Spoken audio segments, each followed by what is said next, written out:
a dejar lista la grabación. Pues bueno, también agradecerles muchísimo a cada uno de ustedes que están uniéndose aquí a esta sesión. Si están aquí en esta sesión es porque seguramente son exalumnos del diplomado de uroanálisis que ya finalizó desde, incluso y dejamos abierta la invitación a todas las generaciones. Entonces, pues darles la más cordial bienvenida a esta sesión. Como bien saben, el maestro Vicente, pues va a estar compartiendo esta charla referente al urobioma, que es pues un tema relativamente nuevo, pero que se ha visto pues que desempeña un papel pues bastante importante, sobre todo también en la parte del tracto urinario. Pues bueno, nos estará hablando ahí a más detalle aquí el maestro Vicente. Entonces, pues bueno, nuevamente muchísimas gracias a todos ustedes por conectarse. Pues bueno, sí, les cedo la palabra, maestro. Adelante, todo suyo el foro. Ok, muchas gracias, No, al Químico, contrario. por la oportunidad de seguir avanzando con esto y aportándoles. Y pues fíjense que es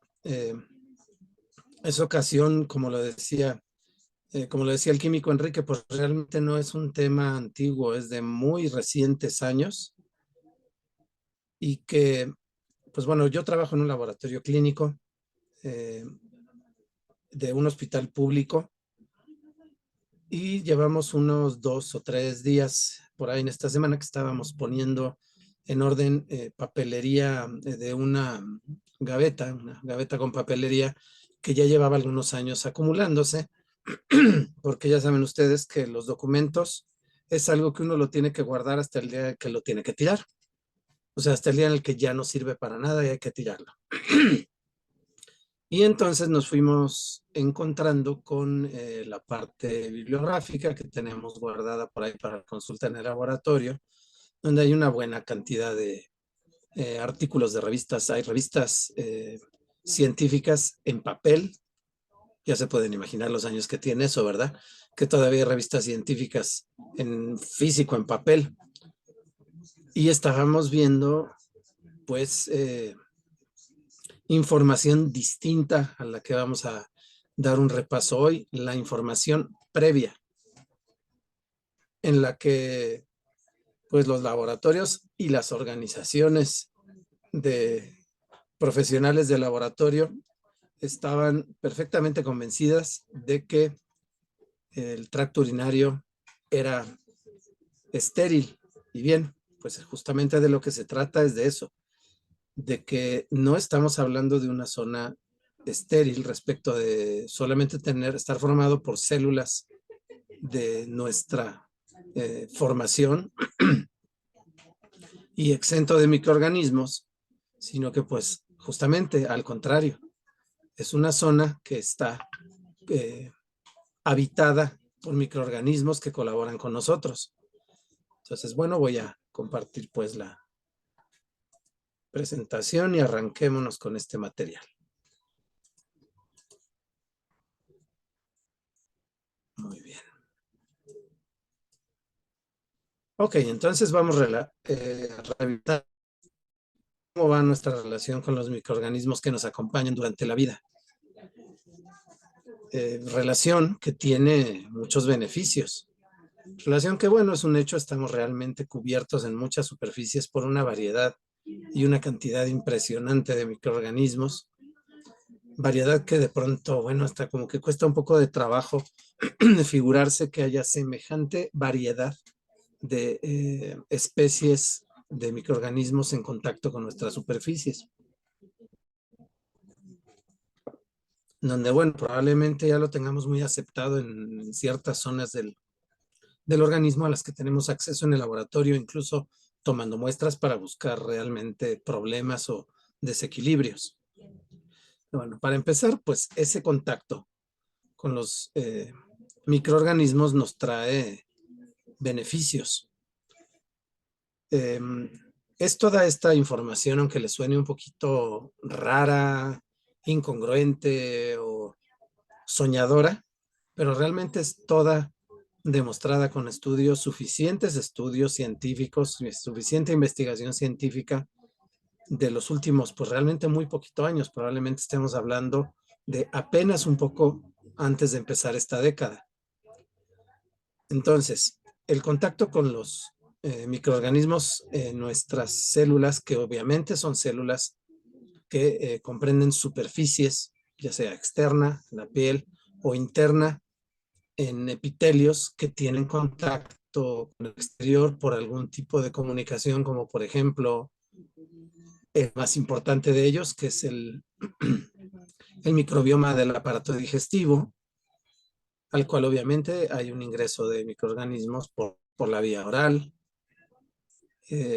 epitelio vaginal, por ejemplo, y entonces colaboran con nosotros ayudándonos a madurar los epitelios, es decir, que las superficies, el desarrollo de las superficies de los epitelios, de las uniones entre las células de los epitelios, está influido por el contacto directo y la convivencia con este tipo de microorganismos a los que estamos adaptados y que pues han logrado una forma de vida sobre nosotros sin llegar a dañarnos.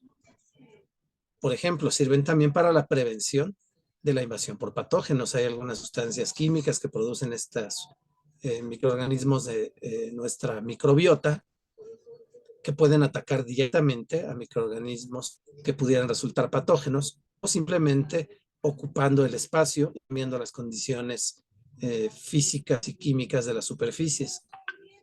También nos ayuda a digerir algunos algunas sustancias que podrían funcionar como nutrientes, pero que de no ser por la ayuda que nos dan estos microorganismos para su digestión, a nosotros nos sería sumamente complicado y pudieran llegar a representar incluso molestias cuando los ingerimos. Entonces nos ayuda a la digestión, pero también a destoxificar algo del material que ingerimos con los alimentos y que tiene sustancias químicas que pudieran resultar dañinas, francamente tóxicas o perjudiciales a nuestras células.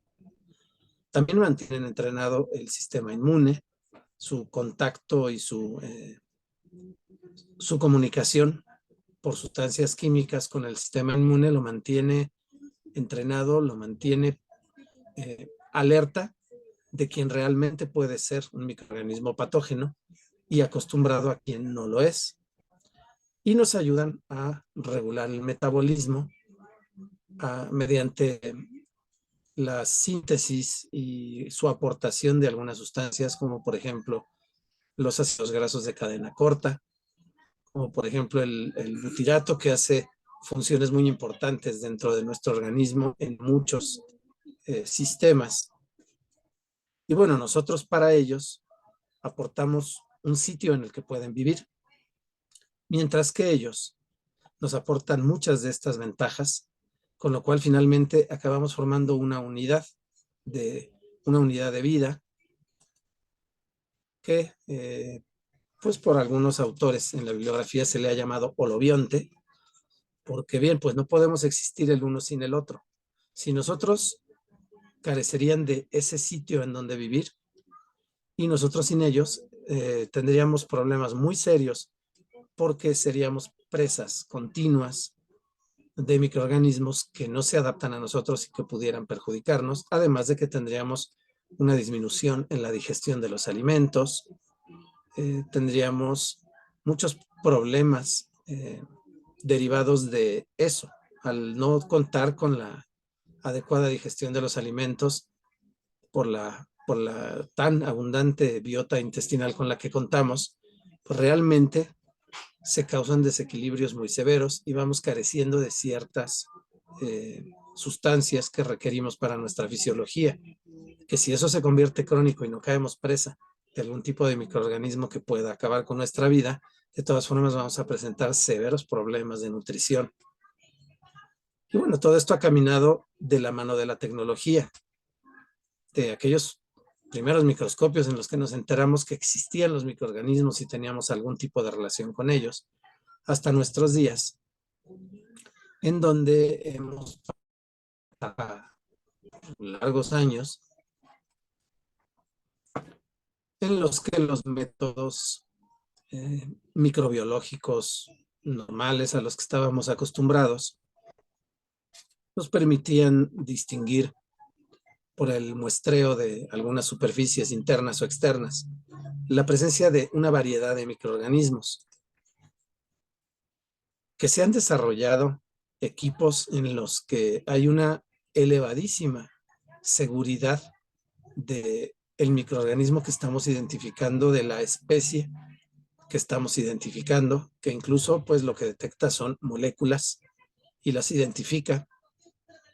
Pero lo que sucede con ese tipo de aparatos que son indispensables para llegar a todas las conclusiones y para el punto de la ciencia en el que vamos, con el conocimiento de semejante variedad y cantidad de microorganismos en contacto con nosotros, el problema en esos aparatos es que detectan el microorganismo que se les incluye, el microorganismo que ustedes ponen a identificar, no lo que el paciente trae por dentro, que en ocasiones, pues en realidad existe una diferencia, porque dentro de ese método de microbiología que se había seguido, porque es con la tecnología que se contaba, en donde, bueno, si quiero ser muy claro, no está de la mano de la mentalidad lo que ha ocurrido. No es una mentalidad o una actitud la que ha hecho el cambio. Lo que ha hecho el cambio en realidad es la disponibilidad de la tecnología para conocer toda la trama de moléculas, de microorganismos y haberlos detectado mediante su material genético, no mediante su presencia sobre nuestros epitelios, que en ocasiones puede llegar a ser bastante escasa. Aquí lo importante entonces es que, bueno, podríamos estar muy satisfechos con ello, pero en la realidad la convivencia es mucho más compleja. La convivencia con los microorganismos y las células implica una enorme cantidad de variedades de microorganismos, de moléculas, de que en realidad para el desarrollo de la vida durante, de nuestra superficie, se intercambia una enorme cantidad de información entre las células de los epitelios, los microorganismos y en una comunicación directa con las células del sistema inmune. Y que ello, vamos a seguir viéndolo entonces, nos mantiene con una convivencia muy activa, pero bien controlada.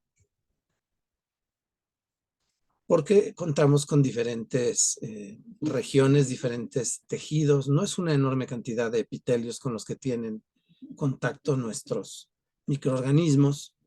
De pronto hay pues una variedad radical de clasificación de epitelios, pues solamente sean 3 o 4 de ellos, pero las condiciones en cada uno de esos sitios es lo que va a hacer la diferencia entre muchos microorganismos. De pronto en el tracto digestivo van a pasar por un esófago que tiene epitelio plano estratificado, van a llegar al estómago en donde hay alguna cantidad de materiales inertes que están ingresando y tienen que descomponerse en sus partes, o sea, digerirse a unas condiciones físicas sumamente complejas de soportar como es el pH, por lo que tenemos un epitelio que está acostumbrado a ello, que puede resistirlo y que tiene una capa protectora, una capa de muco protectora bastante gruesa. Va a seguir el intestino delgado, en donde la cantidad de microorganismos no cambia, son bastante escasos, pero cambian mucho las condiciones físicas. Y el intestino grueso, colon, en donde está pues, realmente la mayor convivencia y la mayor cantidad y variedad de microorganismos en todo el organismo, y que de hecho desde aquí se dirige la composición de las microbiotas de otros sitios. Entonces, bueno, pues hay cambios muy severos de un lugar a la cantidad de oxígeno con la que disponen los microorganismos, los intervalos de pH en los que viven. Aquí de pronto en el estómago pues tenemos condiciones muy radicales con pH sumamente bajos, sumamente ácidos, entre 1 y 2.5, una cantidad de oxígeno todavía más o menos abundante, que si pasamos al intestino delgado hay una cantidad de microorganismos bastante reducida. Si pasamos al intestino delgado, bueno, cambia el pH, sube mucho, la cantidad de oxígeno disminuye muchísimo y la cantidad de microorganismos es más o menos la misma. Al pasar al colon se hace más extremo, en un pH muy semejante al neutro, en todos una temperatura corporal normal, pero de pronto aquí la cantidad de oxígeno es muchísimo más reducida y la cantidad de microorganismos sube radicalmente. Entonces, ¿de dónde lo adquirimos? Bueno, lo adquirimos desde que estábamos formándonos dentro del útero de mamá, en donde, bueno, pues lo bueno es que no estamos en vivo, no pueden aventarme el cuaderno o un jitomatazo, como dice el dicho popular, pero realmente dentro de la formación en el útero ya estamos en contacto con microorganismos que forman parte del microbioma, incluso de la placenta. Entonces ya vamos conviviendo con algunos microorganismos que para cuando nacemos obviamente se va a incrementar, es donde realmente adquirimos la mayor parte de ellos, en donde la mayoría va a ser por el canal del parto, va a ser por el canal vaginal y alguna cantidad proveniente del intestino que van a formar ese microbioma lo vamos a ejemplificar con el género que es más variable, con el que es más enriquecido en cuanto a este tema. Y entonces, bien, nació una niña. Entonces, va a tener de inicio una mayor cantidad de microorganismos provenientes del canal del parto, del canal vaginal, que del intestino. Entonces va a haber una gran cantidad de lactobacilos y alguna cantidad de algunas otras bacterias que están adaptadas y que forman parte del ciclo de vida de mamá que vamos a describir a partir de ahora. Lo vamos a hacer con esta niña, porque en las diferentes etapas de la vida de la mujer, en el epitelio vaginal tiene diferentes proporciones de microorganismos formando esa microbiota, microorganismos que están en diferentes proporciones en las 3 edades que está dividido, niñez, edad reproductiva y postmenopausia, pero en todos ellos existe esta variedad de microorganismos en donde, pues francamente, lo común en el laboratorio clínico es que consideremos que la flora normal son los lactobacilos, que son una enorme cantidad de microorganismos de muy distintas especies. Pero tenemos todo este tipo de microorganismos, Corynebacterium, Escherichia coli, Prevotella, micoplasmas, bacteroides, Peptostreptococcus, Staphylococcus, en fin, toda esta lista. Bien, entonces vamos a contar con un predominio en su cantidad y su variedad, un predominio de lactobacilos. Con eventos en el resto de la vida de esta persona como de esta mujer, como por ejemplo el uso de antimicrobianos, en donde, bueno, aquí está la cápsula del antibiótico burlándose del tremendo problema en el que mete a todos los órganos, pueden entonces ir cambiando esa proporción y esa población en el microbioma. Entonces, ¿qué factores existen? Bueno, los antibióticos, el no haber nacido por un parto natural, el haber sido requerida una cirugía, o sea, una cesárea, porque no vamos a tener ese contacto directo con el canal vaginal, va a ser un individuo, un bebé que va a tener mucho menos contacto. Además de su alimentación, sea nacimiento por el canal normal del parto o por una cesárea, la alimentación va a ser muy importante y va a tener diferencias, porque si es directamente mediante la lactancia materna o artificialmente con un dispositivo plástico, un recipiente plástico, que donde yo nací lo llamamos biberón, que además lo esterilizan para que no le vaya a contar algo al niño, cuando en realidad de lo que se trata es de que adquiera flora. Ya sé que es un término sumamente viejo, de pronto, pues perdón que me permití usarlo, pero necesita adquirir el contacto con los microorganismos. Además de la alimentación de la lactancia materna, el resto de su vida la alimentación tiene una influencia sobre la posibilidad de mantener un microbioma lo más saludable posible por el aporte de los prebióticos eh, que se le administran y con los que se va a desarrollar mejor ese tipo de microorganismos. Y el resto, bueno, también tiene mucha importancia. La vida sexual de la persona, en donde, bueno, pues probablemente hubiéramos dibujado un poco menos complejo esta red y hubiera tenido contacto con una sola persona. Pero en la medida que esa persona tiene contacto con otra y se va haciendo toda esta trama, pues se adquieren virus que no son deseables, que no deberían andar por ahí, que puede ser sumamente peligroso y como el virus del papiloma humano, ser una condicionante para la posibilidad de desarrollar un carcinoma cervicouterino o ser un tipo viral más leve.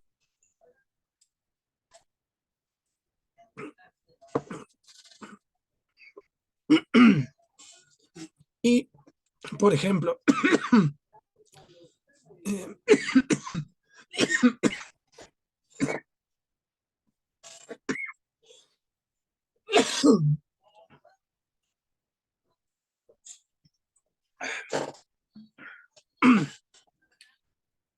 ya, perdón, y por ejemplo, una cepa virulenta de bacterias, que de pronto también hay cepas que son más tenues a las que no podemos llegar a habituarnos, como por ejemplo la Gardnerella vaginalis. Ok, entonces bien, ya, pasó la tos. Eh, del equilibrio que tendría esta niña en donde hay una mayor cantidad de flora o de microbioma adquirido de origen vaginal, de pronto con todos esos eventos puede desequilibrarse y tener una mayor proporción de microorganismos de origen intestinal. Entonces, de pronto, adaptados, sin estar causándole una infección y problemas inflamatorios en el momento, pero puede ser que su flora vaginal se vaya equilibrando y su microbioma intestinal también. Y aunque sigan permaneciendo especies de lactobacilos, pero vayan apareciendo algunas otras que se van adaptando. En donde, si en el microbioma vaginal disminuye la cantidad de lactobacilos, pues obviamente van a tener oportunidad algunas especies de origen intestinal de pasar a ocupar ese espacio. Entonces, bueno, de que nace la niña, crece, tiene todo ese tipo de eventos o incluso la reproducción, además de efectos hormonales, es que puede llegar a tener cambios muy severos.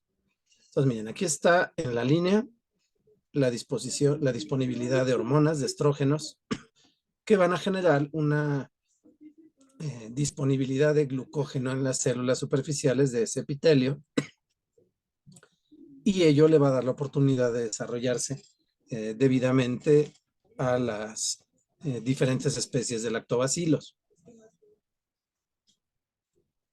Entonces, bien, pues nuevamente de eso va de la mano de la vida hormonal, el contar con, bueno, al nacimiento, un estado hormonal proveniente de la mamá, luego durante la niñez eh, una cantidad muy baja de todos ellos, tanto de estrógenos como de maduración del epitelio como de lactobacilos, que se incrementa entonces en la edad reproductiva, en donde se cuenta en mayor cantidad con ellos sería en el embarazo y volverían a disminuir en la edad posmenopáusica.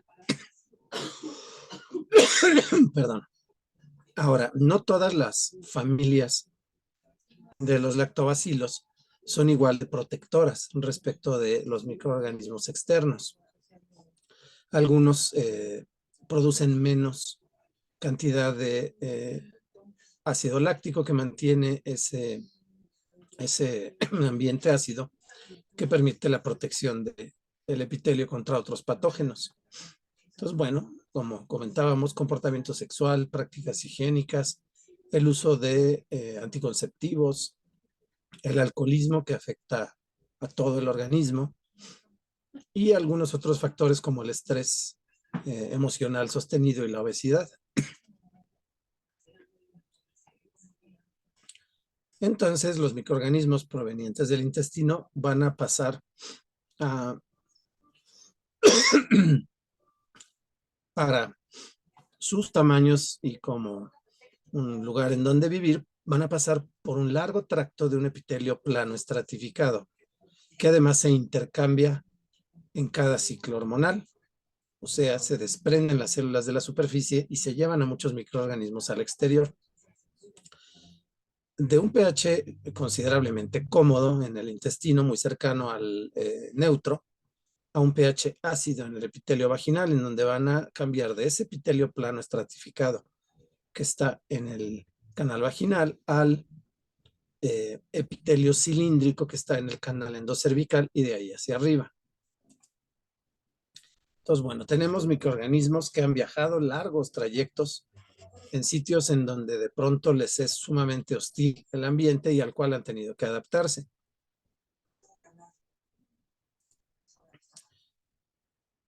Entonces, ¿qué es lo que van a encontrar? Van a llegar finalmente a hacer un intercambio durante la vida o un mantenimiento más o menos estable en el urobioma o en el microbioma, pues, del tracto urinario.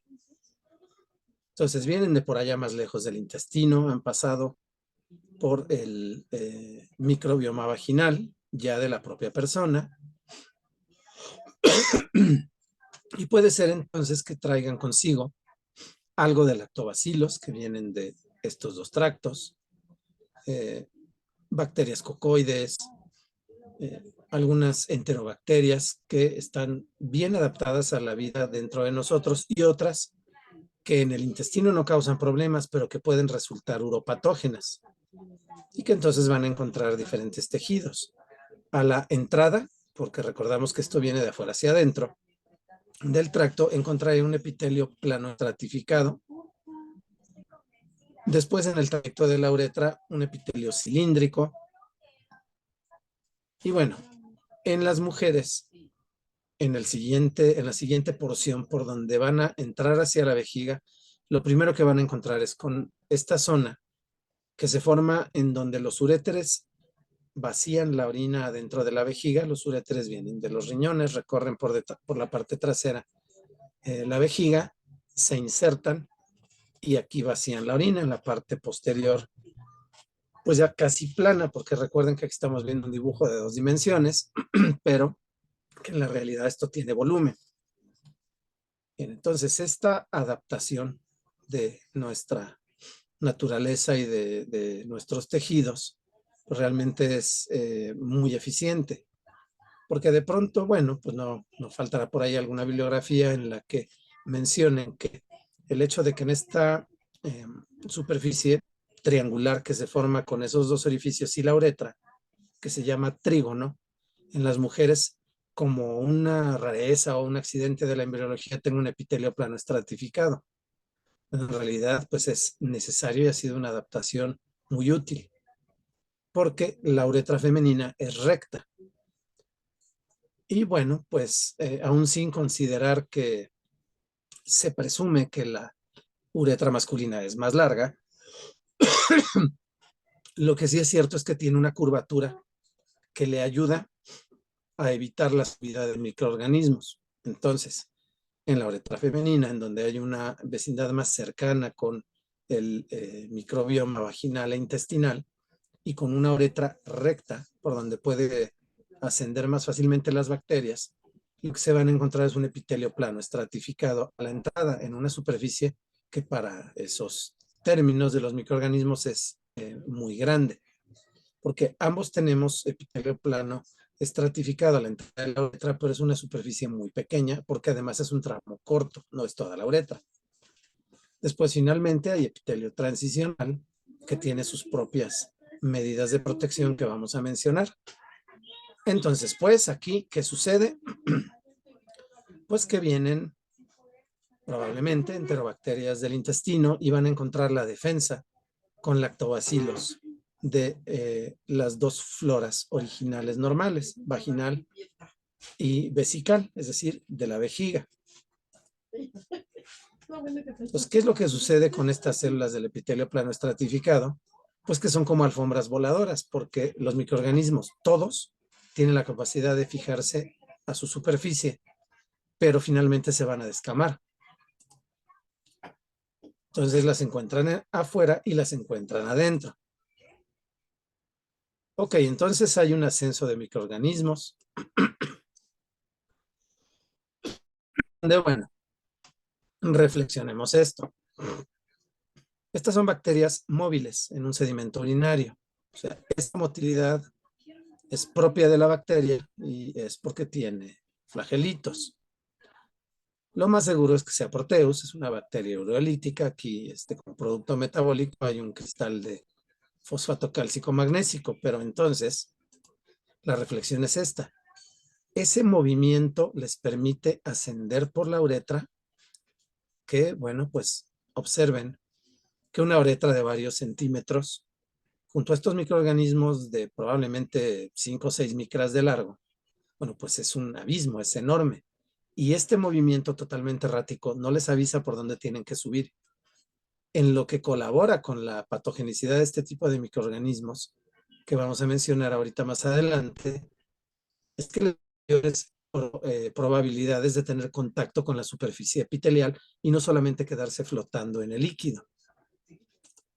Pero realmente, las bacterias no suben por sus flagelos. Realmente son fenómenos hidráulicos, que miren, se llena la vejiga, la vaciamos, pero el asunto es que quede realmente bien vacía, que si llega a quedar un poco de orina, esta finalmente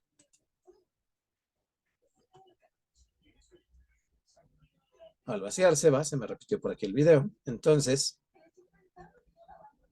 tiene la oportunidad de regresar un pequeño volumen de ella. Que si estamos hablando de un muy pequeño chorrito, unas cuantas gotas, para los microorganismos es muy suficiente. En una gota de orina cabe una gran cantidad de microorganismos. ¿Y esto por qué sucede? En una forma natural. Porque para que vaciemos la vejiga tenemos que presionar voluntariamente músculos que la rodean. Ese tejido muscular que la forma, que ahorita nos están mostrando, bueno, la parte frontal, que sería como presionar esas dos manos, va a expulsar la orina, y esto va a ser un esfuerzo con una orden que damos nosotros, y que si llega a quedar entonces ahí un pequeño volumen, esos músculos van a regresar, a distenderse y a regresar a su posición original, con lo cual, pues lo que va a suceder es que va a ascender el líquido que se haya quedado en la uretra. Que bien, aquí dejamos el video con un volumen sumamente grande para que se viera, pero con poquito volumen que quede, nosotros presionamos el músculo. Cuando se distienda, va a volver a abrir espacio en la vejiga y va a ser como una de esas perillas que usamos para llenar y vaciar las pipetas sin el riesgo de tener contacto directo con algunas sustancias que pudieran ser cáusticas o tóxicas. Entonces va a regresar volumen. Bien, entonces aquí han subido bacterias, algunas se han adherido a esas células del epitelio plano estratificado y empezamos el llenado de la vejiga por la desembocadura de los uréteres. Sigue avanzando y entonces ahora tenemos por ahí algunas bacterias flotando, algunas parte del microbioma completamente normal, puede ser que vaya por ahí algún patógeno y además van a desprenderse algunas de esas células de la superficie del epitelio plano estratificado que tienen adheridas bacterias. Ahora, ¿a qué ritmo se van a desprender? Es diferente. Si es un paciente de sexo masculino, va a ser en una forma continua, pero escasa. Se van a desprender muy pocas células en forma continua. Si es paciente de sexo femenino, entonces depende de la influencia del ciclo hormonal. y va a haber etapas en las que descama todas las células de la superficie de ese epitelio plano en la etapa alrededor de la ovulación, ligeramente pasada la ovulación. Después vendrá la etapa progestacional en la que van a estar puestas fijas en el epitelio las células intermedias, pero hacia el final de ese ciclo se van a desprender todas nuevamente. Entonces, bien, aquí se está suspendiendo en la orina bacterias que pueden ser patógenas, bacterias del urobioma, algunas células, pocas o muchas, dependiendo de todo eso, con bacterias adheridas, pero bueno, de pronto se llena la vejiga a vaciarla. Y entonces se expulsarán células epiteliales que tienen adheridas bacterias, algunas bacterias del urobioma, desde luego, y pues desde luego también eliminaremos patógenos que pudieron haberse quedado por ahí.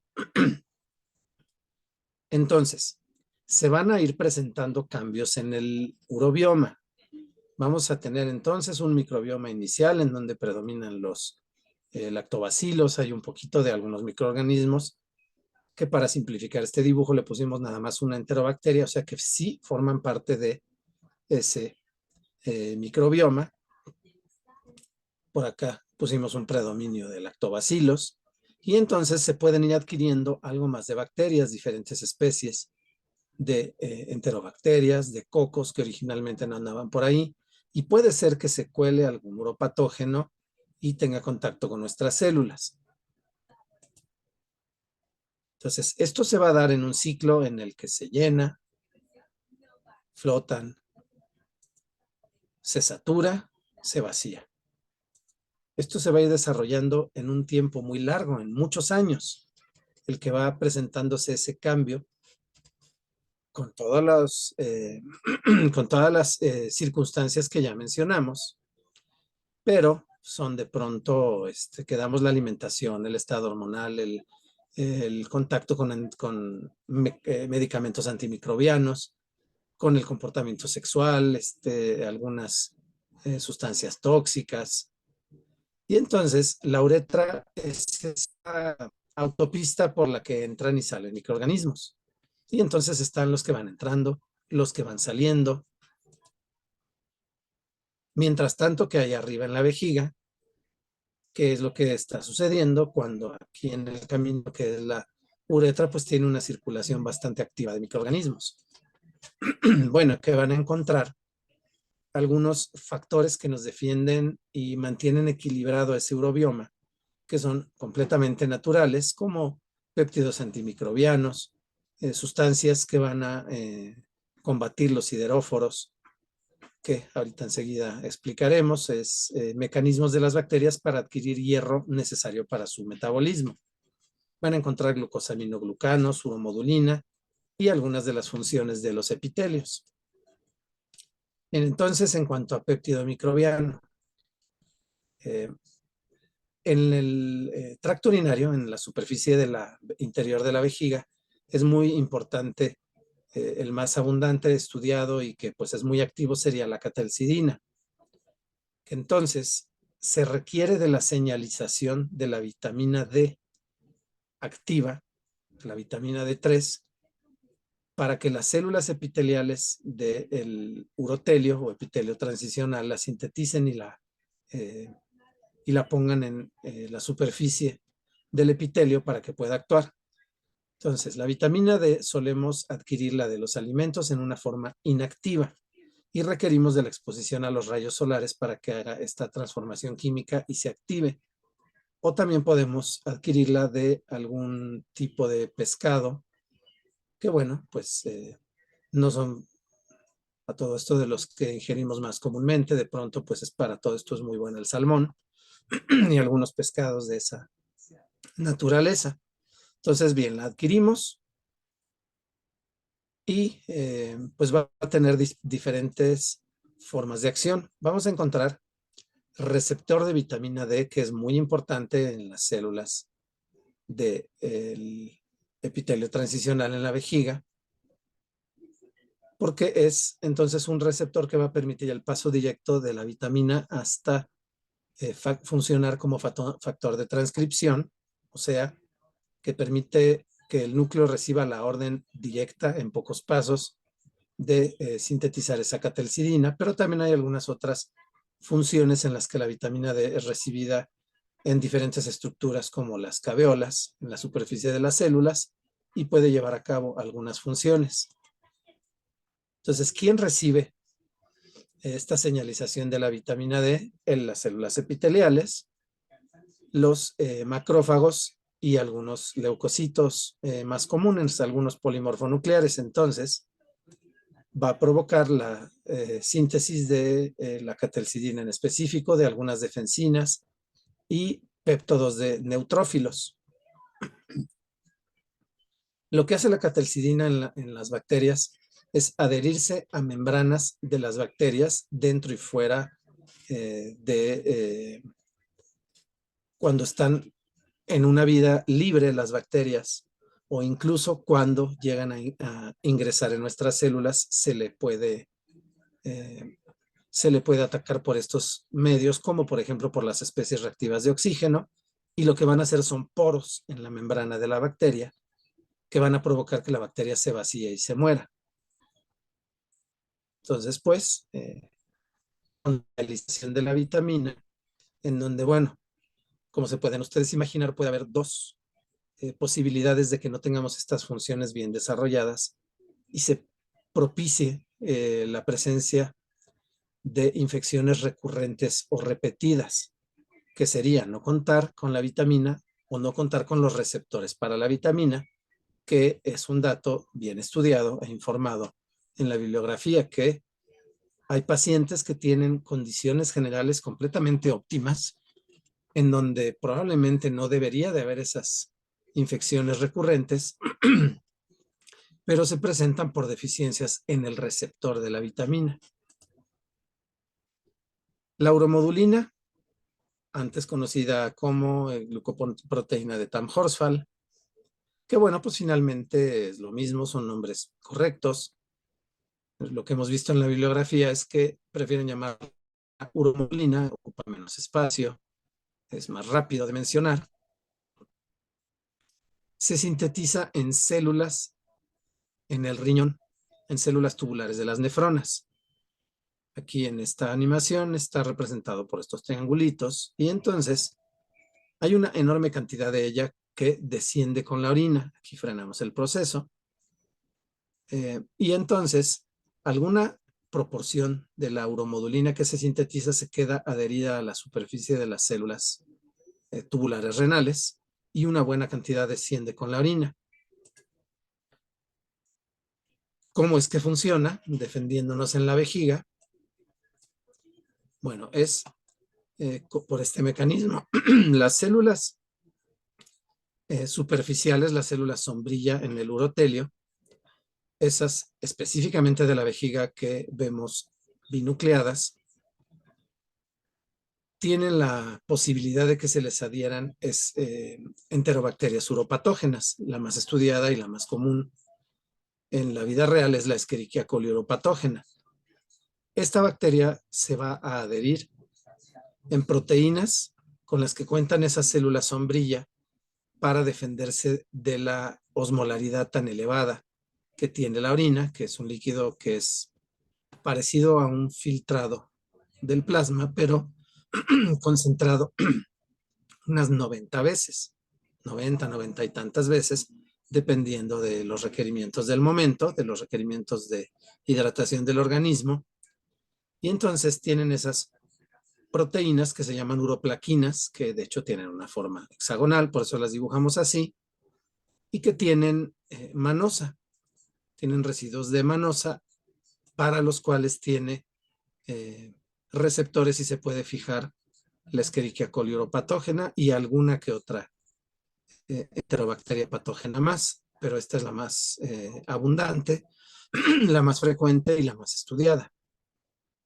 Entonces, esto le da la posibilidad de adherirse a la superficie de las células y formar, pues probablemente tener la oportunidad de formar biofilm o de provocar que la bacteria ingrese al citoplasma, que sea fagocitada y haga una comunidad intracelular.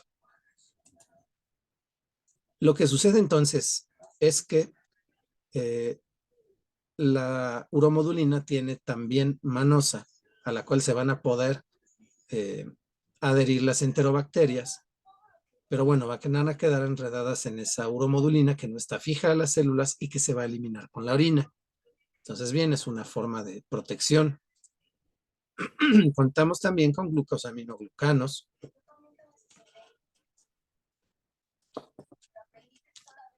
que son cadenas complejas ramificadas de carbohidratos que van a mantener una hidratación de la superficie del epitelio. Serían esto las gotitas de agua que están dibujadas aquí, pero que además nos alejan de los uropatógenos, porque físicamente corresponde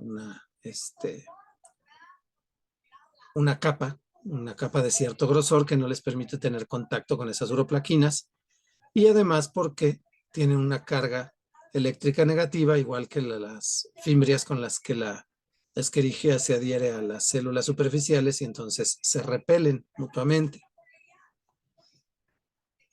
Cuando llega a dañarse esta capa de glucosaminoglucanos, bueno, no solamente tenemos contacto con las bacterias que están dibujadas aquí muy pequeñitas, sino también con sustancias químicas que pueden ser absorbidas por el urotelio y causar un proceso inflamatorio, además de regresarnos algunas sustancias que estábamos eliminando. También esa elevadísima osmolaridad puede resultar perjudicial para algunas especies bacterianas. De pronto por aquí, si nos acercáramos a esas que están por ahí flotando, bueno, las encontraríamos sumamente dañadas. El pH lo mismo, algunas bacterias lo toleran o les facilita sus funciones, a otras más las daña. Bien, entonces aquí está nuestra vejiga, estamos representándola en este recipiente, y tiene toda esa variedad de microorganismos que hemos mencionado, que algunos forman parte del microbioma, algunos más pudieran ser patógenos, y que entonces podemos defendernos. Tenemos uromodulina, en donde pueden atraparse como insectos en una telaraña que no está fija a la pared y que se va a ir con la orina. Los péptidos antimicrobianos que van a dañar sus membranas y las van a destruir. Y también tenemos moléculas que nos van a ayudar a quitarle el hierro que las bacterias capturarían mediante esos sideróforos, y que entonces les van a impedir que puedan tener un metabolismo activo necesario para poder reproducirse y vivir ahí adentro. Ahora, si no contamos con ellos, con esos mecanismos de defensa, y tenemos toda la variedad de microorganismos y el hierro necesario por ahí adentro, incluso por ahí alguna enterobacteria con la motilidad que estábamos viendo, como el Proteus, que además tiene la capacidad de dañar la capa de glucosaminoglucanos.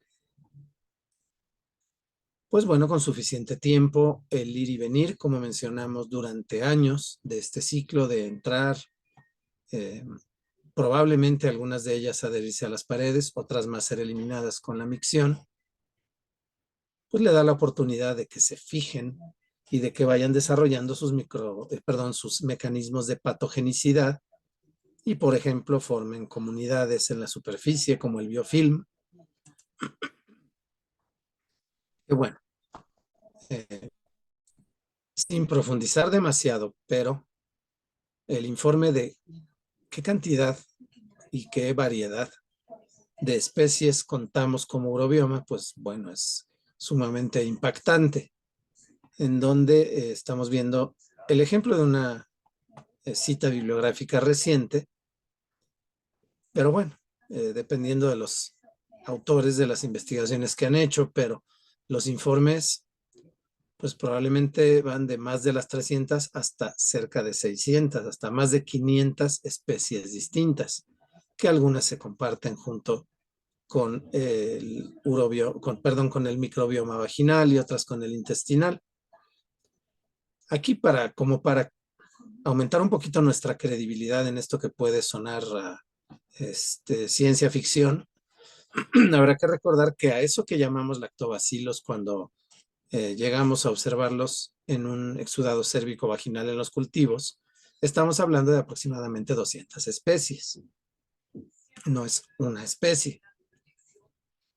Y que entonces, bueno, pues tenemos una comunicación y un viaje continuo de microorganismos. Por ahí al fondo se observa su pasaporte con los sellos de todos los tejidos por los que ha pasado. Y entonces tenemos bichos que han circulado entre el intestino, el epitelio vaginal y el epitelio del tracto urinario, dentro del cual van a encontrar entonces estas dos superficies en las cuales adherirse el epitelio plano estratificado y el epitelio transicional o urotelio. Cualquier microorganismo, como mencionábamos, se puede adherir a las paredes o a la superficie del epitelio plano estratificado. Con algo de menor capacidad, también pueden adherirse al urotelio. Entonces, ¿con qué contamos? Originalmente, con una gran cantidad de lactobacilos, o sea, nos regresamos al nacimiento de esta niña, una mayor proporción de lactobacilos y algunos otros microorganismos, gram negativos, algunos cocos, y algunas otras opciones como arqueas o algunos hongos. Muy bien, entonces originalmente pues se da este enfrentamiento continuo en donde probablemente perdamos algo de esa flora original normal, pero en una vida normal y saludable se mantiene. ¿Cuáles opciones existen entonces? Que sea un urobioma completamente saludable en cantidad y variedad, con una cantidad reducida de uropatógenos y que, bueno, la batalla se mantienen ganándola las especies del urobioma. Que si disminuyeran radicalmente, entonces puede ser que una cantidad media normal de contacto con especies potencialmente patógenas pudiera dominar.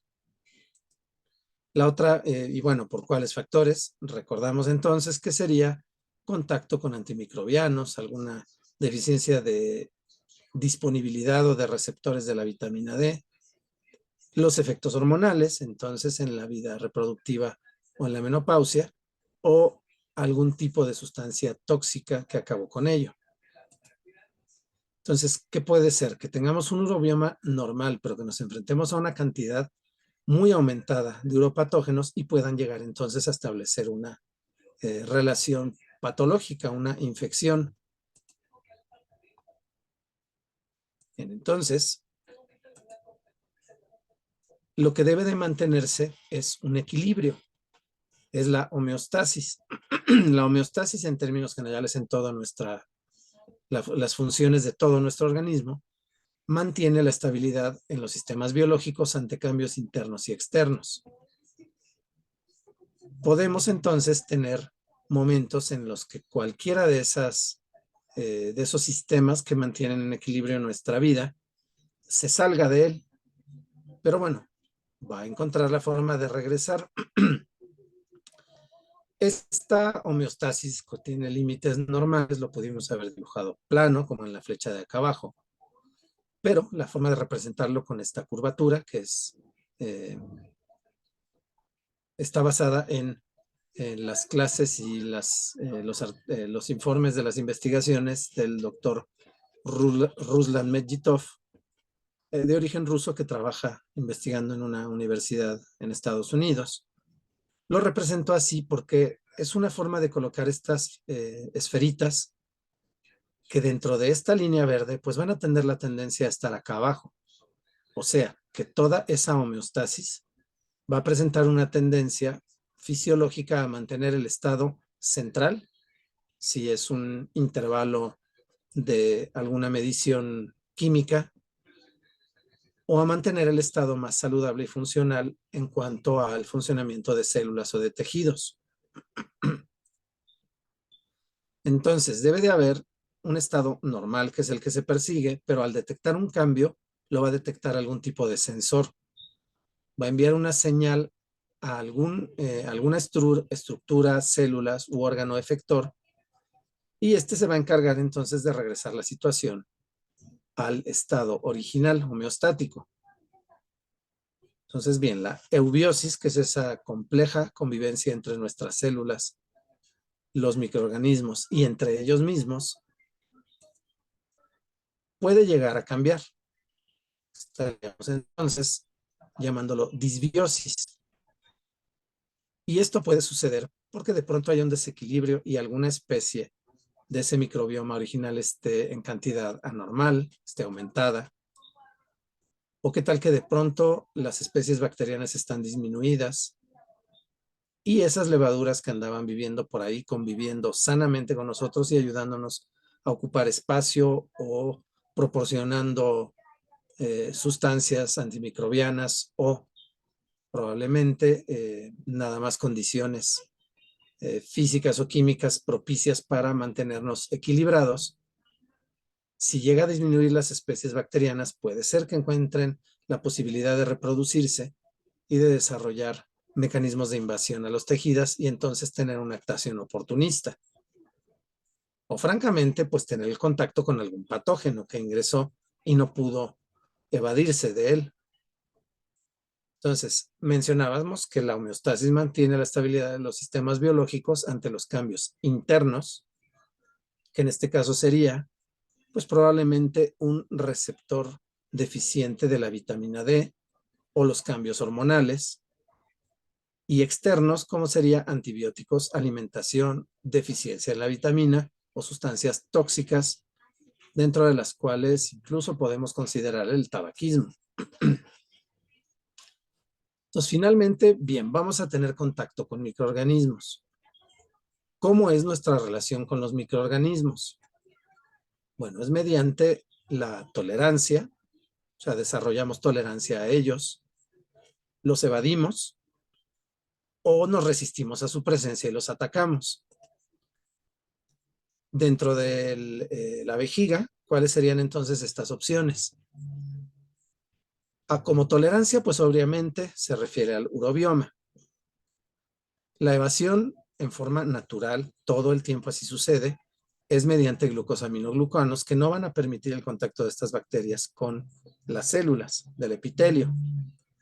Y nos resistimos a ellos mediante la producción de péptidos antimicrobianos como la catalcidina, que es la más importante ahí adentro en la vejiga. Pero entonces esas relaciones entre ellos y nosotros no son tan radicales como finalmente lo aparecen estas tres palabras, sino que esto se da en una línea continua para que lo comprendamos, en donde estamos poniendo como un ejemplo de cambios más radicales a esta levadura. Porque aquí, pues sucede que la levadura que la colocamos exactamente en medio es porque puede estar ocupando un espacio que sería propicio para un patógeno, puede estar conviviendo perfectamente bien con los demás microorganismos o con nosotros, pero ante un cambio que se lo permita, pues rápidamente va a desarrollar mecanismos de invasión al tejido, o sea, va a desarrollar patogenicidad. En el extremo, acá del lado derecho, en la tolerancia, bueno, tenemos bacterias que originalmente en ningún tejido, en ningún órgano donde contamos con ellas normalmente, como los lactobacilos, nos van a causar problemas. Hemos puesto aquí dos categorías de lactobacilos porque, como les mencionaba, no todas las familias de lactobacilo tienen la misma capacidad de producción de especies reactivas de oxígeno y de ácido láctico que nos protege de los otros microorganismos. Y luego ya vienen algunos otros, como enterobacterias, incluso Escherichia coli, a la cual nos hemos ido adaptando, porque incluso venía de ese microbioma heredado de mamá que nos heredó enterobacterias adaptadas a nosotros y nosotros a ellas. Coquitos de diferentes tamaños, formas y asociaciones, vienen cadenitas, vienen sueltos en pares o en racimitos. Para el otro lado ya vamos encontrando especies con las que en algún momento, en algún desplazamiento por esta flecha, pueden llegar a estar conviviendo con nosotros, pero tienen una tendencia más fácil hacia los problemas como la Gardnerella vaginalis y algunas otras, muy comúnmente en la vida diaria, enterobacterias. Entonces, esto va a ser una línea en la que hacia el centro encontramos el oportunismo. Del lado derecho está la tolerancia completamente bien desarrollada, del lado izquierdo, bacterias definitivamente patógenas, y hacia el centro de todo este grupo, las que dependen de las condiciones del medio y de la relación con nuestras células, nuestro sistema inmune y los otros microorganismos que encuentran la oportunidad de portarse mal.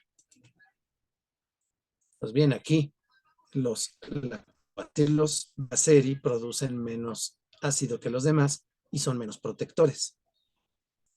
En donde, bueno, pues se va haciendo una comunicación química entre el microbioma intestinal, que es pues el que prácticamente dirige a los demás, es el más importante, que tiene contacto con el vaginal y con el urobioma.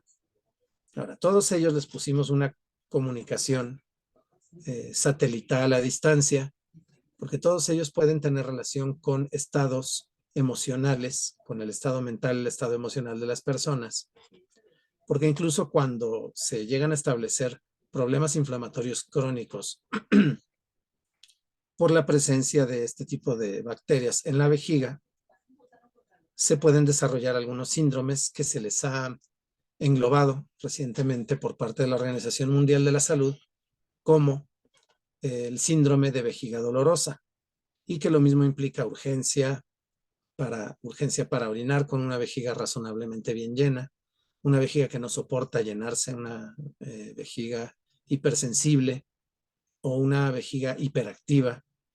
O sea, los ciclos de llenado y vaciado los tiene demasiado rápidos, y todo esto es sumamente doloroso, que está clasificado y hay discusiones médicas al respecto. La clasificación está desplazado hacia el sexo femenino, pero esto es porque todavía hay grupos médicos que se resisten a incluir dentro de estos padecimientos en los pacientes masculinos, a lo que todo esto manifestaría como molestias aparentemente prostáticas. Entonces están queriendo separarlo y por eso se desequilibra, pero finalmente es muy severo y eh, es muy invalidante. Realmente disminuye la calidad de vida de las personas. Para que todo esto se desarrolle y mantenga entonces equilibrado, hay una comunicación sumamente compleja entre nuestras células y entre microorganismos, en donde, bueno, ya decíamos, pues depende de lo que les demos de comer, de que algunos ocupan el espacio, eh, algunos, bueno, probablemente no pueden estar causando mayores problemas a menos de que se les dé la oportunidad de predominar, y otros más pues tienen factores de virulencia, pero algunos requieren de espacio y otros requieren de que no se esté protegiendo debidamente el epitelio. Entonces, bueno, tenemos superficies mucosas en donde hay muy poquitos microorganismos, otros donde son mucho más numerosos, pero se mantienen en equilibrio. Y si ese equilibrio se rompe, entonces se pueden llegar a formar el biofilm, las comunidades intracelulares o el ataque de algunas bacterias que en sí sobre la superficie pueden ser patógenas. Se debe de mantener entonces ese equilibrio de comunicación entre los microorganismos, en donde, aquí, bueno, brevísimo paréntesis, respiren profundo, tranquilos, esto es realmente muy importante. Aquí estamos viendo entonces un urobioma normal perfectamente distribuido, en donde se pierde la presencia de, por ejemplo, los lactobacilos. Lo que va a suceder entonces es que las enterobacterias que queden por ahí, que están perfectamente adaptadas a nosotros y nosotros a ellas, van a recibir el aviso. Entonces, se van a multiplicar. Vamos a tener entonces una enorme cantidad de enterobacterias que, si le ponen una poca de atención, las dibujamos muy... Eso es voluntariamente, pues, porque así es como sucede. Que la adaptación de los microorganismos a nuestro hábitat interno les hace cambios morfológicos a veces bastante radicales. Entonces, bueno, aquí vamos a tener una vejiga en la que hay una enorme cantidad de, por ejemplo, Escherichia coli, pero es Escherichia coli del microbioma normal, perfectamente adaptada a nosotros, no tiene mecanismos de patogenicidad que nos puedan atacar, o sea, hay una amistad, una relación de amistad bien clara entre nuestras células y esas enterobacterias. Esto lo que está haciendo es detener el oportunismo que pudiera haber en otras especies. ¿Por qué bien? Entonces, desaparecen los lactobacilos. Lo que va a suceder es que no vamos a contar entonces con sus mecanismos de protección. Esto se va a equilibrar entonces reproduciendo esas enterobacterias que probablemente entonces van a ser la pared que no va a permitir que todos estos otros microorganismos que pudieran tener un comportamiento oportunista o francamente patógeno puedan pasar al interior, puedan tener el contacto con nuestros tejidos y romper esa eubiosis. O sea que esa bacteriuria asintomática es una protección de nuestro propio microbioma desequilibrado ante los probables ataques externos. En este caso, estamos invirtiendo los colores que habíamos presentado y en este momento los locales, o sea, los que están haciendo la defensa, son enterobacterias. ¿Cuáles serían entonces los requisitos microscópicos para la bacteriuria asintomática? Bacteriuria asintomática a la que no se le debe de atacar, no se le debe de perseguir ni de dar tratamiento. Porque, bueno, lo repito, espero me lo hayan comprendido, pero es una reacción de defensa de, pues si se le ha atacado severamente y no estamos contando con la vigilancia policial rutinaria que hay en la ciudad, entonces vamos a traer al ejército y lo vamos a colocar en cantidades elevadas cuidando las calles. Entonces, ¿cuáles serían los requisitos microscópicos? Pueden ustedes encontrar una buena cantidad de bibliografía científica acerca de la bacteria asintomática y hay lineamientos internacionales que tratan de ello. Ahorita vamos a ver nada más ahí mencionadas las portadas. En donde, bueno, pues obviamente, para que lo llamen bacteriuria asintomática, no está presentando síntomas clínicos medibles por el médico, como la presentación que lo manifestaría el paciente, desde luego, como la manifestación de dolor o ardor, ni tampoco fiebre, que sería la que mide el médico.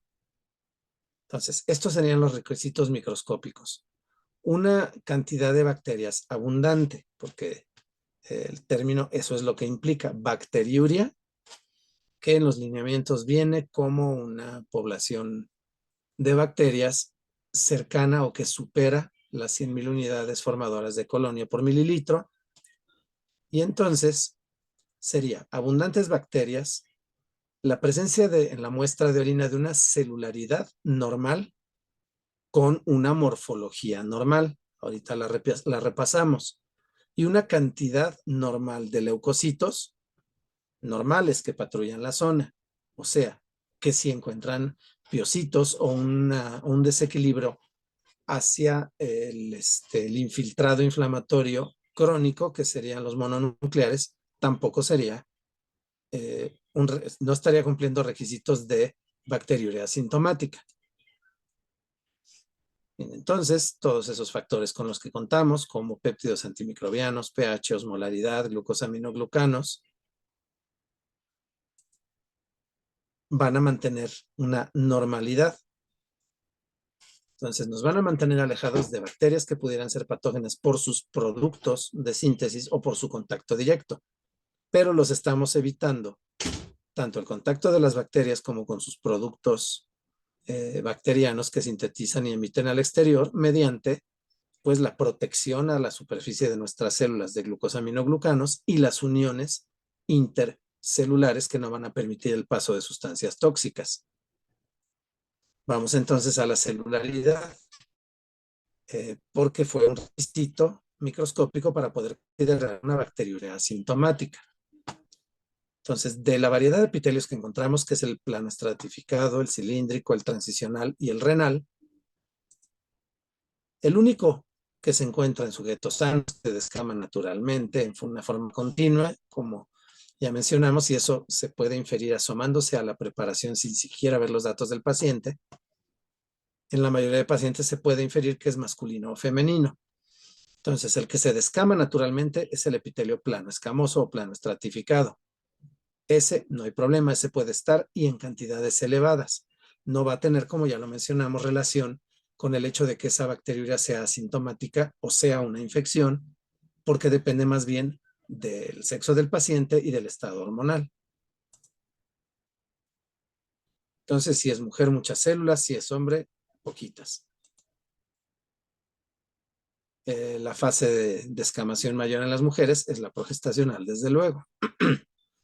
También puede haber un problema en el que no se cuente con esas capas superficiales por la edad, como ya mencionamos, por la falta ya de maduración del epitelio, por falta de estrógenos o por algún tratamiento anticanceroso de un cáncer que no tenga nada que ver con este epitelio, pero que causa una menopausia precoz o acelerada a una edad que no fuera correspondiente y causaría entonces un adelgazamiento del epitelio. De los demás, epitelio cilíndrico no lo encontramos normalmente descamado en el tracto urinario, a menos de que la muestra haya sido obtenida por una sonda. Entonces, ese dato es importante que lo conozcamos. Si estamos viendo células cilíndricas, necesitamos averiguar si la muestra fue obtenida con una sonda, porque en ese caso, la sonda a su paso o en algún movimiento arranca células cilíndricas de donde naturalmente no se descaman y serían las que encontramos en la muestra. Si la muestra es con sonda, está la bacteriuria asintomática y hay células cilíndricas, ok, no es mayor preocupación. En cuanto al urotelio, ese tampoco lo descamamos continua abundante.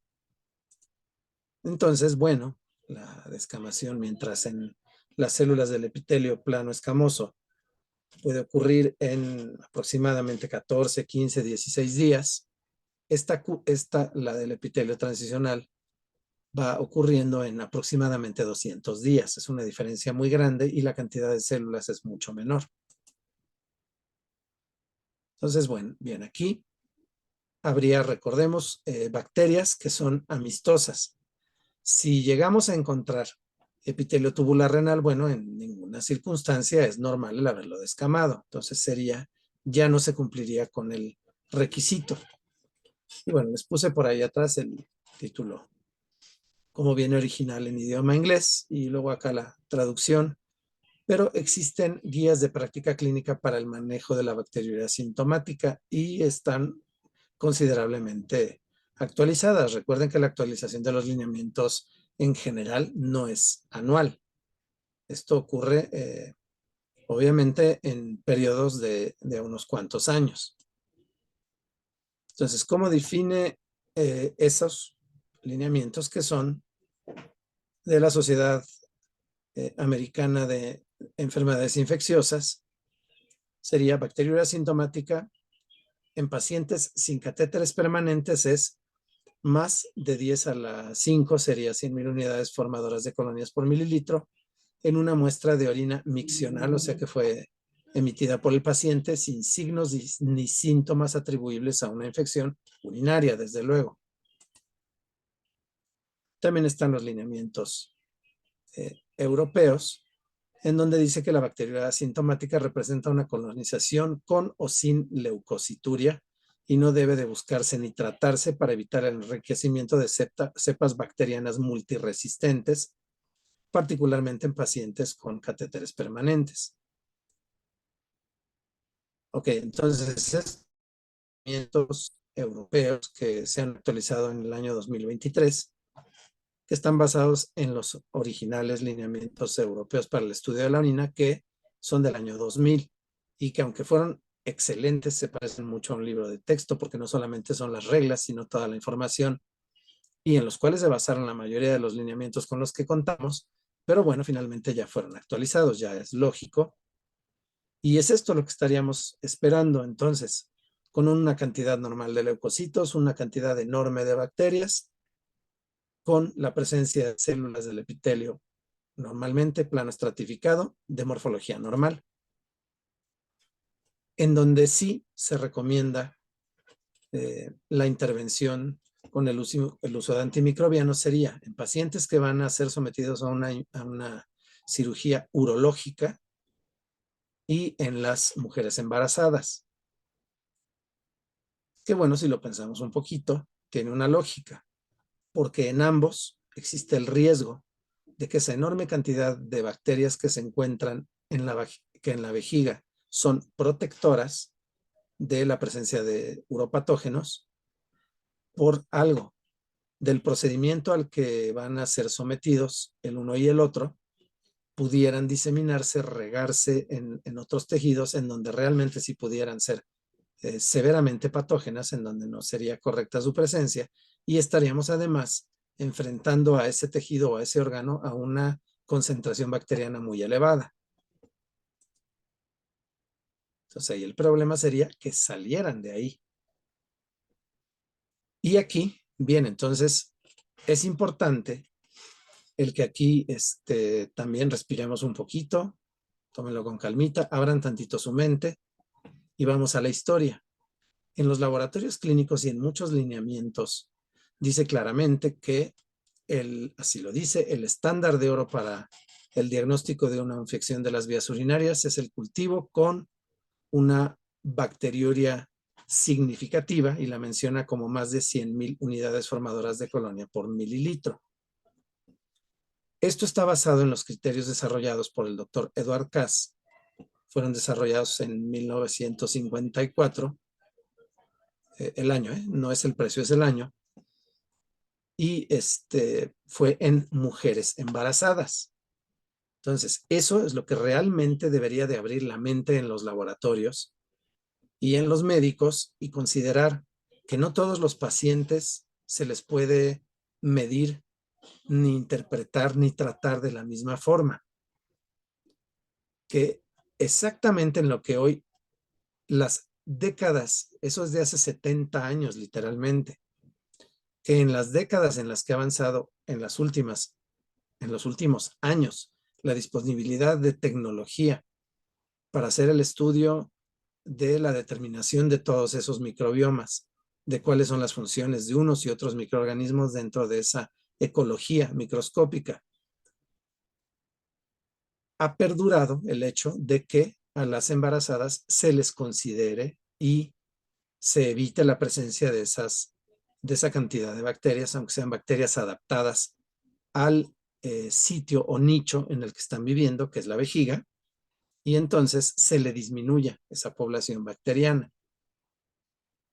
Y es con lo que el doctor Cass estableció esos criterios. Entonces, lo que se sale de este tipo de paciente deberíamos de considerarlo muy distinto, porque revisemos los mecanismos de patogenicidad de las bacterias comunes al tracto urinario. Básicamente, se les encuentra como microorganismos que tienen la capacidad de adherirse, de moverse sobre nuestras superficies y de dirigir las funciones celulares. Las que forman biofilm para protegerse del medio y reproducirse, y las que pueden formar un nidito, como esta ratonera, este ratoncito que va a formar un nidito en un lugar en el que no vamos a poder atacarlo, o sea, las comunidades intracelulares. Entonces, bueno, vamos a revisar estos mecanismos. Por ejemplo, los sideróforos que mencionamos, que son moléculas que utilizan las bacterias para quelar el hierro y poder utilizarlo en su en su metabolismo, para lo cual entonces tenemos nosotros moléculas que lo van a evitar, como esa que vimos en una diapositiva que decía NGAL, que es un mecanismo muy eficiente para evitar que las bacterias puedan adquirir el hierro, o sea, que lo atraemos y nos lo quedamos, como con este imán. La fijación, que es esencial en el establecimiento de las etapas iniciales de cualquier infección, en donde las bacterias pueden adherirse a nuestra superficie. Entonces, lo que debe de ocurrir es que las bacterias tengan contacto con nuestras membranas celulares.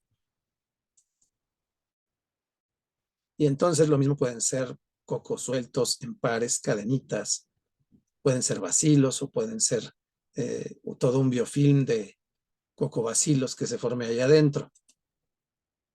Y que de serles posible la formación de un biofilm o biopelícula, entonces esto va a complicar la acción tanto del sistema inmune como de los medicamentos antimicrobianos, que es de lo que se están defendiendo definitivamente. La otra es el ingreso de las bacterias a nuestro citoplasma y la manipulación que hacen de nuestros mecanismos naturales de eliminación una vez que la bacteria entra en la célula, en donde créanme, además, son muy interesantes los estudios y muy demostrativos, en donde contamos con mecanismos para que se pegue una Escherichia coli uropatógena a nuestra superficie, provoque que la fagocitemos.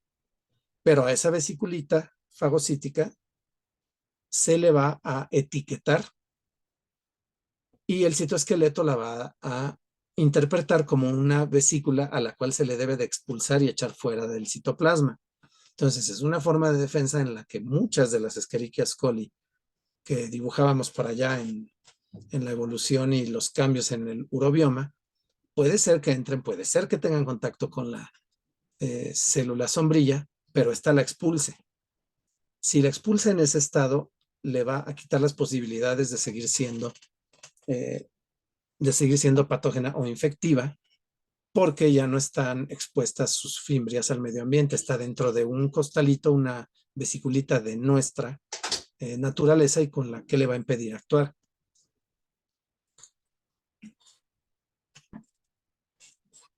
Bien. Entonces, pues tenemos la formación de biofilm y de pronto pueden llegar a entrar en nuestro citoplasma. Vamos entonces con ejemplos bien estudiados de los principales uropatógenos. Del Enterococcus fecalis, que son coquitos que normalmente se presentan en pares, que pueden llegar a formar algunas cadenas cortas, tienen la presentación de, estos no presentan fimbrias, pero tienen proteínas como las proteínas de superficie de los enterococos que les ayudan a adherirse a las células del tracto urinario y las que están asociadas a el biofilm y la endocarditis, que son las que les dan la posibilidad de unirse entre ellas, multiplicarse y formar un biofilm. Si estamos hablando entonces de algunas otras de las especies de enterobacterias que nos pueden resultar uropatógenas.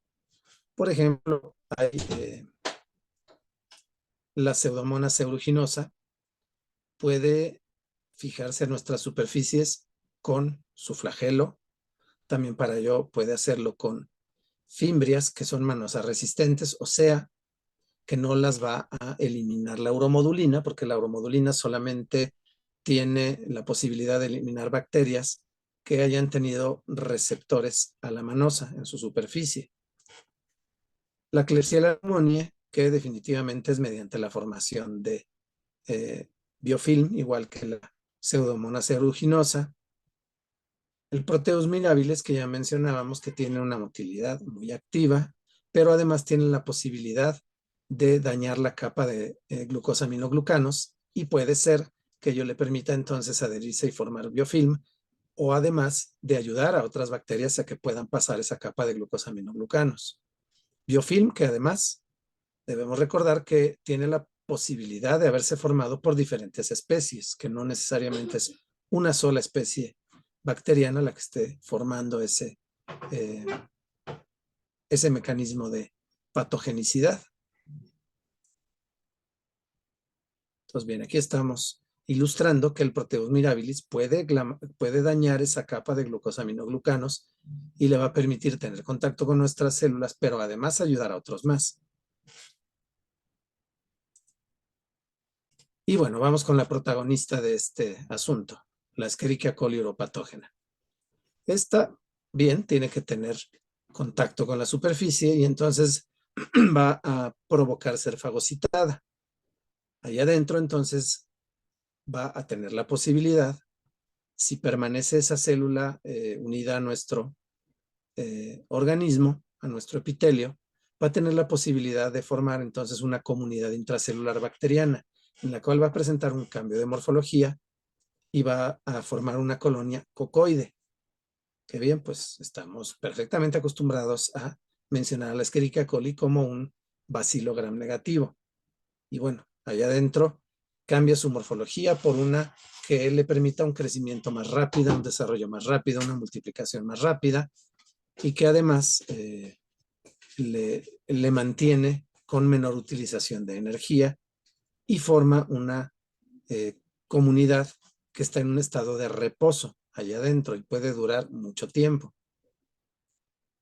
Si va a salir de la célula, entonces vuelve a tomar la forma normal, basilar que presenta, se va a salir de la vesícula y es probable que detecte dentro de su mecanismo de reproducción que su material genético está dañado por algunos mecanismos de nuestras propias células que tratan de acabar con ese microorganismo intracelular y entonces va haciendo copias de su DNA, pero no se reproduce, no se parte una en dos bacterias, no hace la fisión binaria, sino que lo que va a hacer es seguir produciendo copias de su DNA, almacenándolas en un cuerpo bacteriano que está creciendo exageradamente y que forma esos filamentos, va a ser esa filamentación con la cual le es posible abandonar a la célula. Entonces, bueno, allá adentro si pudiéramos asomarnos encontraríamos todavía restos de esa comunidad de morfología cocoide, los que están cambiando de tamaño y filamentos de diferentes longitudes que están saliendo de la célula. Va a ser la forma en la que abandonan a la célula. Esto les va a dar la oportunidad, estando en suspensión en nuestra orina, en la vida planctónica, de reparar el DNA de la mayor parte de esas escherichias en las que debió haberse reproducido. Y una vez que logra eso, va entonces la fragmentación de ese filamento. Estas bacterias, estos filamentos, van a evadir a las células del sistema inmune y van a evadir a los tratamientos antimicrobianos.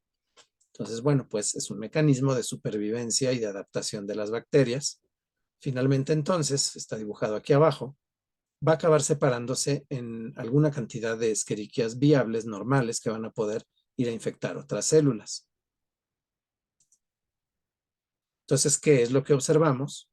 Bueno, pues vemos estas posibilidades de bacterias saliéndose.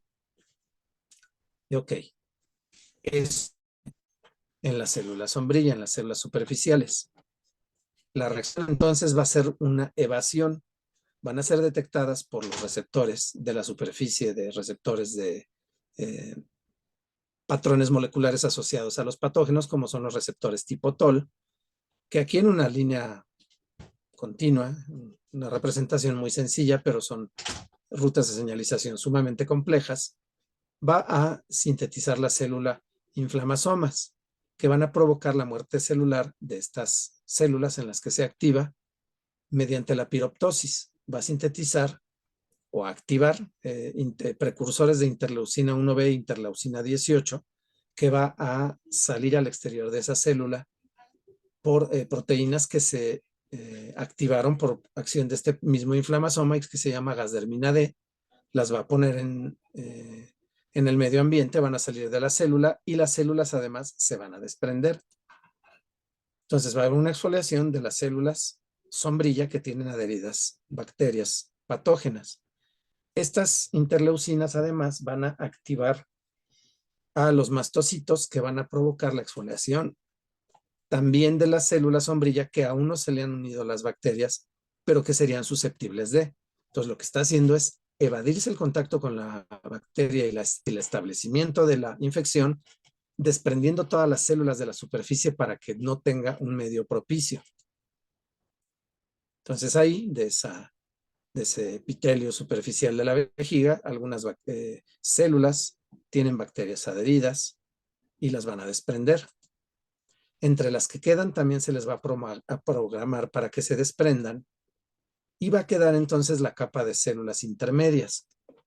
Esas células intermedias no tienen la resistencia a la osmolaridad, no tienen la capa de glucosaminoglucanos ni las uniones intracelulares adecuadas y puede haber productos de la orina que se infiltren y se reabsorban por el epitelio. Esto va a causar un proceso inflamatorio muy violento en la vejiga y entonces, mediante otras señalizaciones como la proteína moduladora de hueso, lo que va a hacer es engrosar la capa de células intermedias de modo que se pueda proteger el interior, pero se van a seguir descamando porque tienen ya algunas uroplaquinas a las cuales se pueden adherir las bacterias que serían más abundantes en las células sombrilla.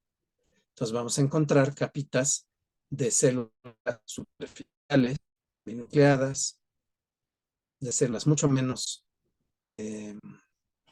diferenciadas, que son de las capas basales, algunas un poquito más diferenciadas, como estos panalitos de abejas, que son células, que si le seguimos el contorno se ve que son pentagonales o hexagonales, como las células de la superficie, y que son monocapas que se desprenden para evadir la presencia de la infección. En algunas de las células en las que no se logra el mecanismo de la expulsión inmediata de esas vesiculitas que describí, en donde entra la Escherichia, se puede desarrollar la muerte por autofagia, en donde se toma la decisión de digerir todo el interior de la célula y llevarla a la muerte celular. Bien, va a haber entonces una pérdida de la homeostasis que se va a resolver con un proceso inflamatorio. Esa inflamación va a regresar el funcionamiento de los tejidos a la normalidad y esto se da en una forma continua en el organismo.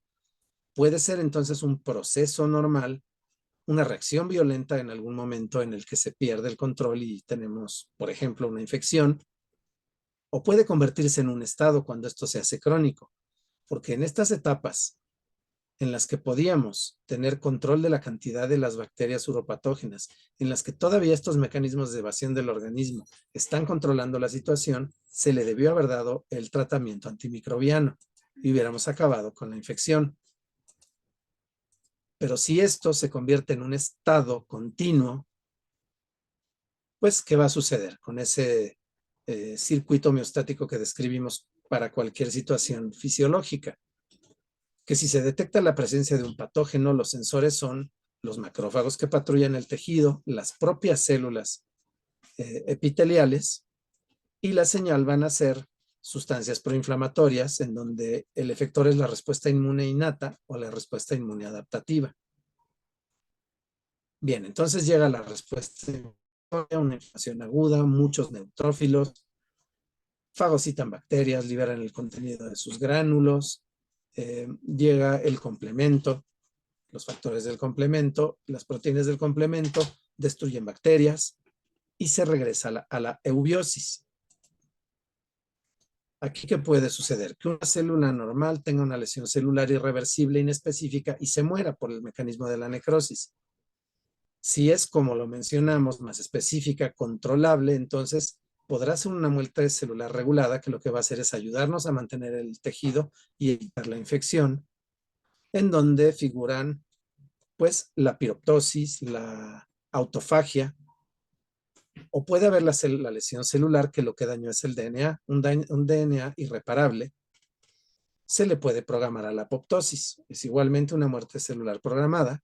Si no es posible por el daño en la célula o porque toda esta lesión celular fue provocada por microorganismos que pueden interferir en las señalizaciones celulares, de entre el sistema inmune y nuestros epitelios o entre los epitelios, puede ser que al no producir apoptosis se opte por el envejecimiento prematuro de esas células, que sería esta senescencia.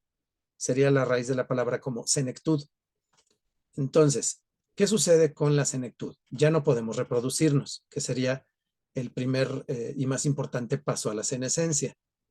Pero el segundo es que además esas células adquieren la posibilidad de emitir una enorme cantidad de sustancias proinflamatorias que van a dar aviso al sistema inmune para que venga y acabe con el problema.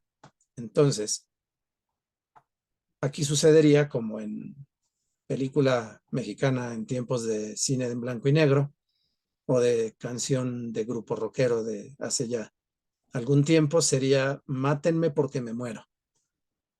Si todo eso no ocurre, entonces puede ser que los mecanismos de la bacteria para tratar de adaptar el medio a sus necesidades desarrolle un cambio en la diferenciación de las células que lleve a la displasia e incluso a la neoplasia, en donde el microbioma asociado con el desarrollo del cáncer en el propio urobioma está bien estudiado y bien desarrollado e informado. Se informa esos fenómenos.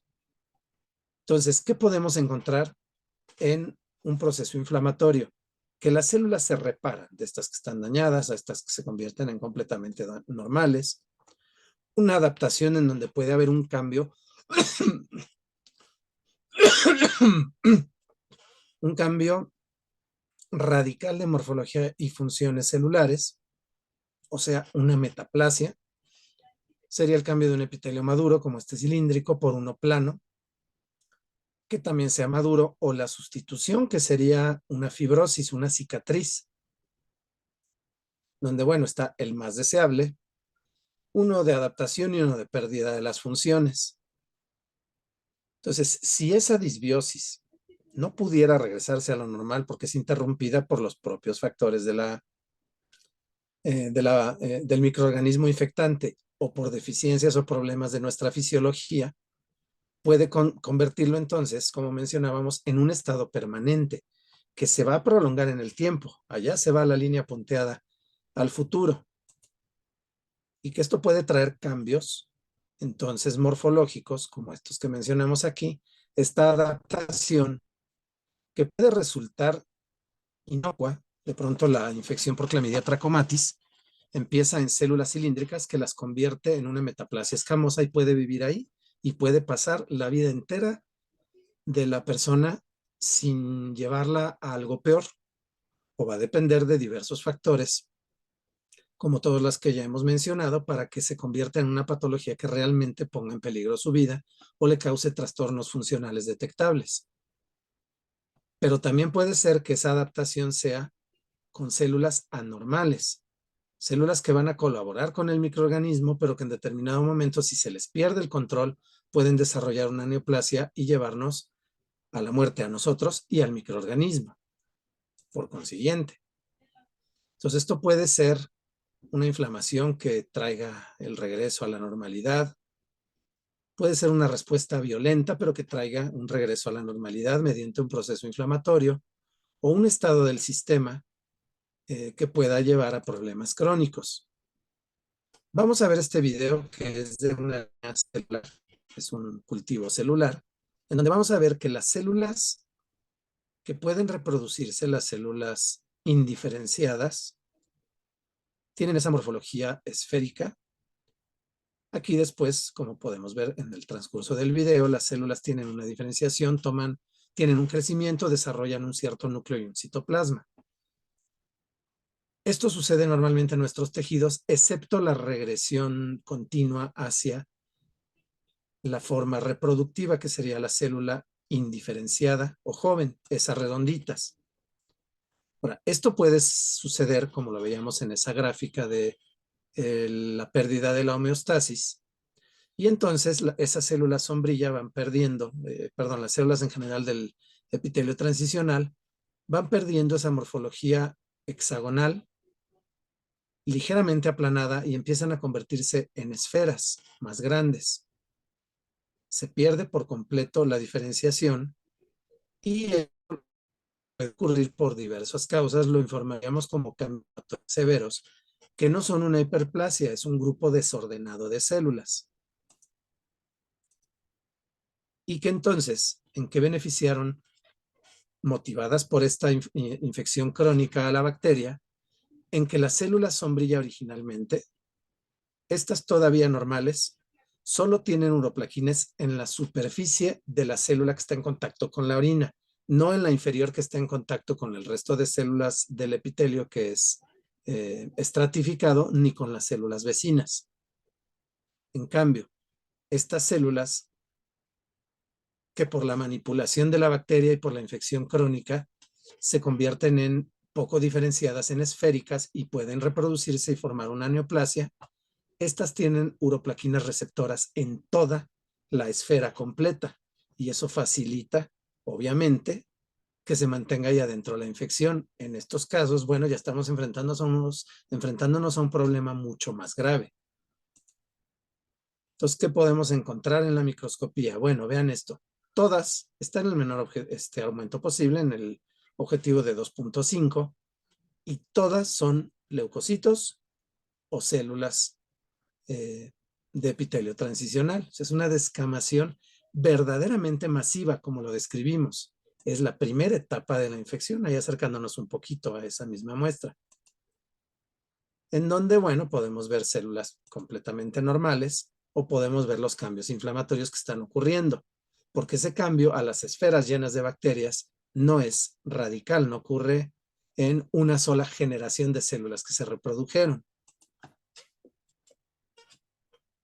Entonces, bueno, podemos ver cambios nucleares, núcleos grandes, de probablemente cromatina saludable, pero de forma menos conservada. La multinucleación después de 2 núcleos, a partir de 3 ya no es normal, ya es un cambio inflamatorio. O podemos ver células intermedias y superficiales conviviendo como en este grupo, pero con cambios nucleares como estos núcleos grandes de contorno irregular y de contenido de gránulos mucho más notorios, o células de 3 o más núcleos, pero que además estamos viendo los cambios radicales en la forma de esos núcleos. Ok, entonces en este ciclo de se llena, se satura y se vacía, esa circulación continua de microorganismos por la uretra, el trígono y las partes proximales de la vejiga son una forma de monitorear lo que está sucediendo en ese proceso continuo que ya describimos de llenado, vaciado y adquisición de microorganismos, que nos puede dar un monitoreo y sería como esas barajas con las cuales estamos leyendo el futuro. Porque miren, si este grupo de células en un sedimento urinario teñido con la tinción tipo Papa Nicolau, la observáramos con una tinción de Gram, miren, por un lado tiene bacterias cocoides más grandes, más chicas, en cadenas cortas, en racimitos, en pares, y por el otro lado una enorme cantidad de bacilos. Si esto le hiciéramos tinción de Gram, predominaría en la observación esta cubierta continua, totalmente saturada de bacilos. Sería muy difícil que viéramos esto. Entonces, aquí les insistimos en que vean sus sedimentos urinarios cuando encuentren bacterias que tienen en cuanto encuentren células epiteliales con bacterias adheridas, obsérvenlo en el objetivo de 100 aumentos. ¿Esto cómo se logra? Bueno, para quien no recuerde la explicación o no la haya visto, está el portaobjetos. Si el cubreobjetos está flotando en la orina, cuando le pongan una gotita de aceite y haga contacto el objetivo, esto va a moverse. Se va a dispersar los objetos que ustedes querían observar, se van a salir del cubreobjetos y va a ser un desastre. Debe de prepararse siempre las preparaciones, estas laminillas para el sedimento urinario con la cantidad adecuada de orina y colorantes si están usando colorante. Entonces, el volumen final para un cubreobjetos de 22 por 22 debe de ser entre 18 y 20 microlitros. De esa forma, lo que va a hacer es adherir ambas superficies, no flotar. sería como cuando estamos en un ambiente cálido y húmedo, o sea, en un medio ambiente tropical, pues, en donde